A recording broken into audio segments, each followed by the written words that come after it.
امام اعظم ابو حنیفہ۔ السلام علیکم ورحمۃ اللہ وبرکاتہ۔ دوستو، امام اعظم رحمۃ اللہ تعالی علیہ کا ایک پیارا سا واقعہ ہے، اس سے پہلے آپ سنیں۔ امام اعظم ابو حنیفہ کروڑوں حنفیوں کے پیشوا ہیں، کتنی بڑی شخصیت ہیں، آج بھی نام لیتے ہیں تو سر ادب سے جھک جاتا ہے۔ آپ کے زمانے کا ایک واقعہ ہے کہ آپ کے بالکل برابر میں ایک موچی رہتا تھا، اور موچی کا معاملہ یہ تھا کہ وہ روزانہ رات کو دیر سے گھر آتا، مچھلی لے کر آتا یا گوشت لے کر آتا، اور جب وہ کھاتا اس کے بعد شراب پیتا، اور شراب کے نشے میں دھت ہو جاتا تو خوب شور و غل کرتا۔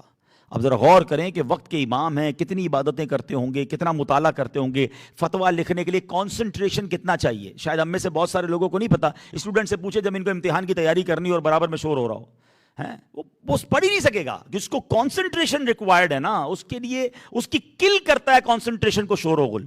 آپ اس کو ڈسٹرب کر دیں، وہ بیچارہ اس کا سارا، خاص طور پہ جو کریٹیوٹی مائنڈ والے لوگ ہوتے ہیں، ان کا تو سارا سسٹم ہی آؤٹ ہو جائے گا۔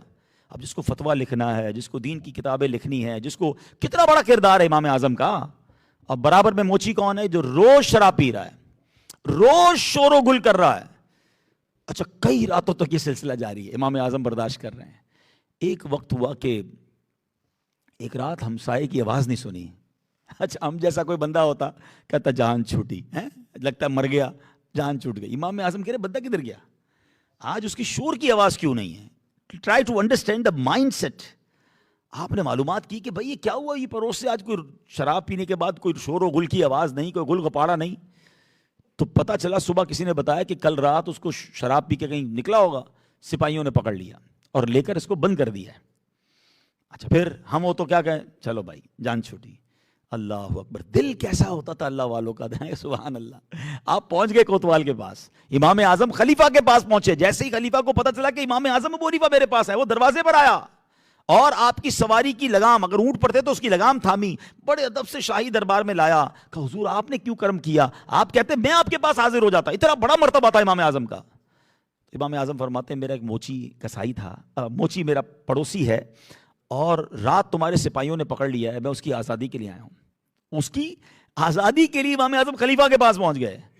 تو خلیفہ کہتا ہے حضور آپ آرڈر بھجوا دیتے، آپ یہاں تک آ گئے۔ حضور صرف اس کو نہیں، کل رات جتنے لوگ پکڑے سب کو آزاد کر دیتا ہوں، آپ نے قدم رکھے میرے پاس، سارے قیدی آزاد کر دیے اس نے۔ امام اعظم نے موچی کو لیا اور واپس گھر کی طرف۔ اللہ اکبر، آپ سوچیں اس موچی کا کیا حال ہوا ہوگا۔ امام اعظم فرماتے ہیں کیا میں نے کوئی تمہیں تکلیف دی ہے آج تک؟ کہتا حضور آپ نے تو تکلیف نہیں دی، آپ نے تو احسان کیا ہے، میری مدد فرمائی ہے، اللہ عز و جل آپ کو اس کی جزا دے، آپ نے پڑوسی ہونے کا حق ادا کیا۔ اور اس کے بعد اس نے سچی توبہ کی، گناہوں سے باز آیا، شراب سے توبہ کی اور عبادت گزار بندوں میں شامل ہو گیا۔ ہائے ہائے ہائے، یہ ایک واقعہ ہے، مگر کیوں کیا امام اعظم نے ایسا؟ یہ غور کرنے والی بات ہے، ایسا کیوں کیا بھائی؟ معاف کیوں کیا اس کو؟ اس کی مدد کیوں کی؟ وہ تو تنگ کرنے والا تھا۔ دیکھیے یہی بات میرا اور آپ کا دین ہمیں سکھاتا ہے۔ ایک بڑی کمال کی حدیث پاک ہے، پہلے اگر میں اس کا انعام بتا دوں نا، کام بعد میں بتاؤں گا۔ کیوں؟ کیونکہ انعام بہت بڑا ہے۔ نبی پاک علیہ الصلوۃ والسلام فرماتے ہیں جس کا مضمون ہے جو کوئی یہ 3 کام کر لینا، اللہ اس کو جنت میں گھر عطا فرمائے گا اور اس کا حساب آسانی سے لے گا۔ سچ بتاؤ جس کے 2 یہ کام ہو جائیں، اس کے بعد اگلی 3 کوئی بھی کام ہو نا، بندہ کہ یار کام جو بھی ہے میں کر لوں گا، اتنا بڑا انعام ہے۔ چلو میں آپ کو دنیاوی لحاظ سے سمجھاتا ہوں۔ اگر آج عرفان ناز بھائی بڑے بلڈر ہیں ماشاءاللہ، اللہ ان کو اور نوازے، سمجھانے کے لیے کہہ رہا ہوں، اعلان یہ نہیں کر رہے، میں ان کی طرف سے اگر اعلان کر دوں آج کہ بھائی میں 2 یا 3 کام بتاؤں گا، عرفان بھائی کہہ رہے ہیں جو یہ 3 کام کر لے اس کو جنرل سوسائٹی میں پلاٹ مل جائے گا۔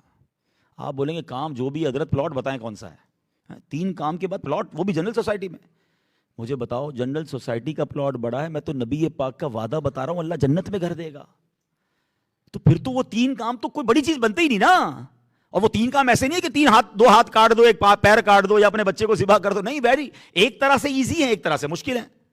تو 3 کام اب سن لو آپ، اگر آپ کو بھی چاہیے آفر قبول ہے تو کر لو، اور میرے حساب سے ہر مسلمان کو کرنی چاہیے۔ وہ 3 کام کیا ہیں؟ پیارے آقا علیہ السلام نے فرمایا جو تمہیں محروم کرے تم اسے عطا کرو، جو تم سے قطع تعلق کرے تم اس سے جوڑو، جو تم پر ظلم کرے تم اسے معاف کر دو۔ ہائے ہائے، 3 چیزیں ادھر کی ہیں، بس یہ نرم کرنا ہے، جس کا یہ نرم ہو گیا وہ 3 کر لے گا۔ کچھ لوگوں کے لیے شاید یہ پہاڑ ہے، ارے بھائی کیسے چھوڑ دوں، میں تو انتظار میں بیٹھا ہوں، میں تو بدلہ لینے کے لیے بیٹھا ہوں، جان لے لوں گا اس کی، چھوڑوں گا نہیں۔ ارے بھائی آپ کچھ اور مانگ لو، معاف نہیں کروں گا اس کو. ہم کچھ لوگوں کے لیے پہاڑ ہے، وہ کہتے ہیں یہ تو ہو ہی نہیں سکتا، آپ دوسری بات کریں پلیز، کوئی اور ذکر کریں، معافی والی بات نہ کرو، بدلہ تو لوں گا. شاید ان کے لیے بہت بڑی چیز ہے. اور جنہوں نے یہ حدیثیں سنی ہیں، جنہوں نے معافی کے فضائل سنے ہیں، جن کی زندگی میں معافی چلتی رہی ہے، جن کے ماں باپ نے اچھی تربیت کی ہے، وہ تو کہیں گے یار اتنی بڑی چیز تو نہیں ہے جتنا بڑا انعام ہے. تو امام اعظم نے یہی تو کیا نا، محروم کیا تھا، تکلیف پہنچائی تھی. کتنا درد ہوتا ہوگا یار، یہ کہنا آسان ہے. آپ میں سے بھی اگر کسی کو ایسا پڑوسی مل جائے جینا مشکل ہو جاتا ہے، مگر عدالت میں جا کے اس کو رہا کرا کے لے آئے. امام اعظم رحمۃ اللہ تعالی علیہ کا آپ نے پیارا سا واقعہ کو سنا، اس سے ملنے والے اسباق کو بھی آپ نے سماعت کیا. سو یہ واقعہ آپ کو کیسا لگا کمنٹ کر کے ضرور بتائیے گا، اور اسے آگے شیئر کیجیے گا. ملتے ہیں کسی اور ویڈیو میں، تب تک اپنا خیال رکھیے. خدا حافظ. السلام علیکم ورحمۃ اللہ.